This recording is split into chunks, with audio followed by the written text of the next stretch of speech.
Isang mahalagang panalo para sa demokrasya ng Bangsamoro. Ito ang sinabi ni Deputy Floor Leader Attorney Nagib Sinarimbo kasunod ng pag-aproba sa Parliament Bill No. 415, ang bagong districting law ng Bangsamoro Autonomous Region in Muslim Mindanao.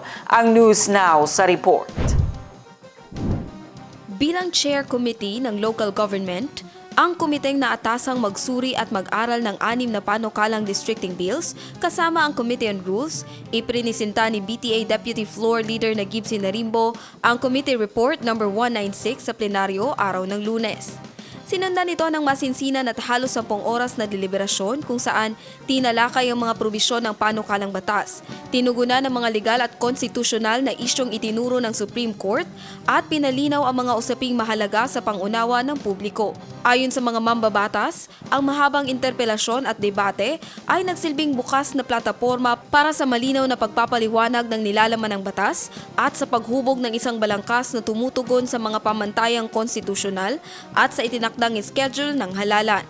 Pinuri rin ng mga miyembro ng Bangsamoro Parliament na sa kabila ng pagkakaiba-iba ng partido at pananaw ay tumindig at bumoto para sa iisang layunin. Anila, ito ang anyo ng demokrasya na nararapat sa Bangsamoro. May bukas na talakayan, may respeto sa pagkakaiba ng opinyon at may pagkakaisa para sa ikabubuti ng mamamayang Bangsamoro. Dagdag pa rito, ibinahagi na ang PB No. 415, ang ikalawang panukalang batas na prinsipal na iniakda ni MP Sinarimbo na naaprubahan ng parlamento sa loob lamang ng 4 na buwan.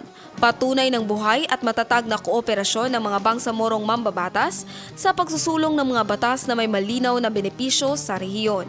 Sa pagpasa ng districting law, maaari nang ipagpatuloy ng Bangsamoro Parliament ang mga nalalabing paghahanda para sa halalang parlamentaryo sa Marso 2026. Isang mahalagang yugto sa demokratikong transisyon at institusyonal na pagpapatatag ng Bangsamoro.